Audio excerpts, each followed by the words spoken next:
Cukup Rasulullah sallallahu alaihi wasallam bersabda di hadis yang sahih, "Man shalla al-fajr fi jama'ah fa ka'annama qama al-laila kullahu." Barang siapa yang salat subuh berjamaah dapat pahala seperti salat sepanjang malam. Dan saya yakin tidak ada di antara kita yang mampu salat sepanjang malam. Tapi dengan ikut salat subuh berjamaah dapat pahala sepanjang malam. Dan ada salah satu juga yang sangat dijaga oleh Rasulullah SAW, sunnah qabliyah subuh.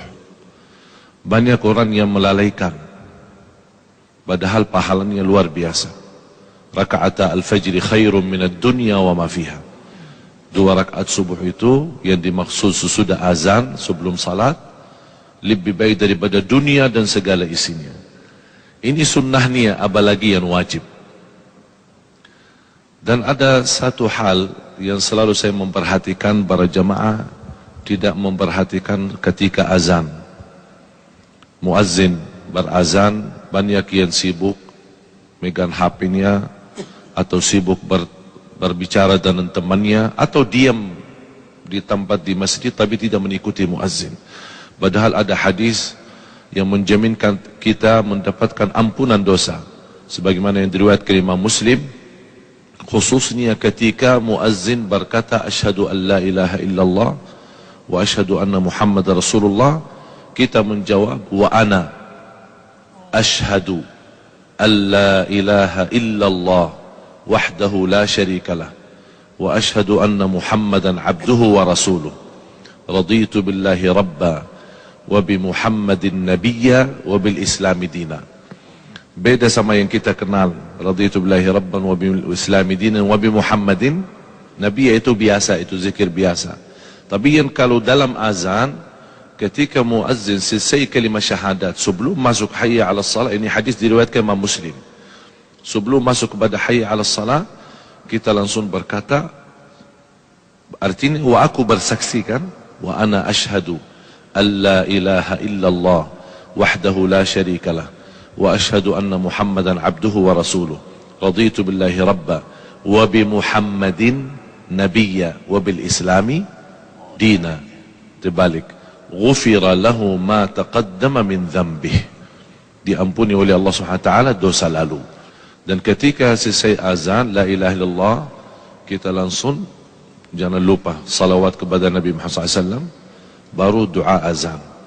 Banyak orang yang suka doa azan tambah salawat, padahal Rasulullah SAW bersabda, man qala hina yasma'ul adhan thumma salla alayya, di riwayat Imam Bukhari, bersalawat kepadaku.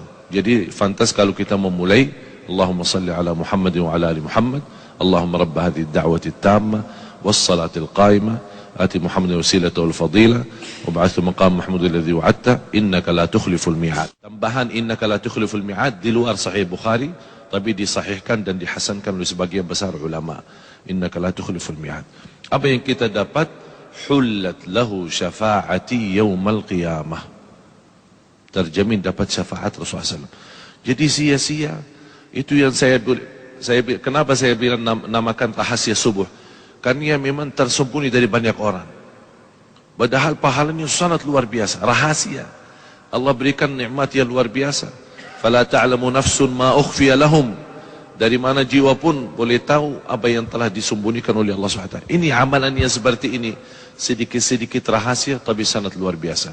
Termasuk selepas salat. Doa khususnya di salat subuh. Hadis Rasulullah SAW yang Rasulullah SAW tidak pernah tinggalkan. Allahumma inni as'aluka ilman nafi'a wa rizqan tayyiba wa amalan salihan mutaqabbala. Ilmu bermanfaat, rezeki yang baik, kemudian amal salih yang diterima. Jadi bukan hanya amal salih tapi sia-sia, amal salih tapi ditolak, tapi amal salih mohon sekaligus diterima di sisi Allah Subhanahu wa taala. Belum lagi zikir yang dipimpin oleh guru kita Ustaz Arifin tadi, subhanallah 33, alhamdulillah 33, Allahu akbar 33, ditutup satu la ilaha illallah wahdahu la syarikalah lahul mulku wa lahul hamdu wa ala kulli syai'in qadir. Ghufirat dhunubuh wa in kanat mithla zabadil bahr. Allahu akbar. Berapapun dosa kita diampuni Allah SWT. Inilah amalan yang sederhana, rahasia, sedikit, tapi subhanallah pahalanya sangat luar biasa. Yang terakhir, salah satu rahasia yang saya harap semua jamaah menjaga. karena sangat luar biasa amalannya dan sangat dahsyatnya apa yang kita akan dapat balasannya. Adalah yang saya boleh namakan sedekah subuh. Sedekah subuh. Kenapa saya bilang sedekah subuh? Karena setiap subuh sebagaimana di hadis yang diriwayatkan Imam Bukhari dan bahkan hadis muttafaqun alaih, setiap subuh ada dua malaikat berdoa. Allahumma a'ti munfiqan khalafa wa'ti mumsikan talafa. Setiap subuh malaikat berdoa, ya Allah berikan pengganti dan barakah bagi orang yang berinfak. Bahkan saya usulkan kepada jamaah ada satu tabungan, boleh dinamakan tabungan subuh, khusus buat subuh. Wallahi demi Allah jamaah sekalian, tidak ada yang menjaga amalan ini secara rutin. Berapapun dia isi tidak masalah, tapi rutin. Istri bunia, bapa bunia, anak bunia, cucu bunia, supir kita bunia, pembantu kita sudah bunia, masing-masing bunia satu. Biasakan mereka mengisi tabungannya di setiap lepas subuh, karena di situ dapat doa malaikat. Bukan hanya doa malaikat, bahkan ada lagi doa Nabi Muhammad SAW. Burika li ummati fi bukuriha. Di riwayat lain, Allahumma barik li ummati fi bukuriha. Berkahi. Saya kenal satu orang punya hutan, Allah Maha tahu bagaimana besarnya hutannya.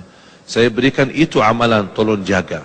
Subhanallah, Allah berikan banyak kemudahan sampai dia bisa tuntas dan lunas utangnya. Luar biasa amalan sedekah subuh menjadi salah satu amalan yang rutin, walaupun sedikit-sedikit tapi istiqamah. Karena Allah paling cinta amalan hamba sedikit-sedikit tapi istiqamah.